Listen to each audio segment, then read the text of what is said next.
అది బ్లాక్ చేసి వాళ్ళు ఇక్కడ రెంటల్ కాబట్టి లైట్ రాని ఎందుకురా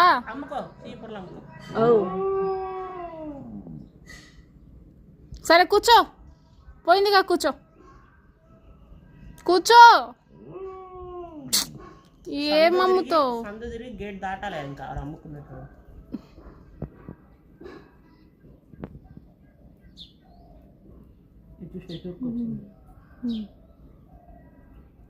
ఈడు వస్తే చిన్నోడు వస్తే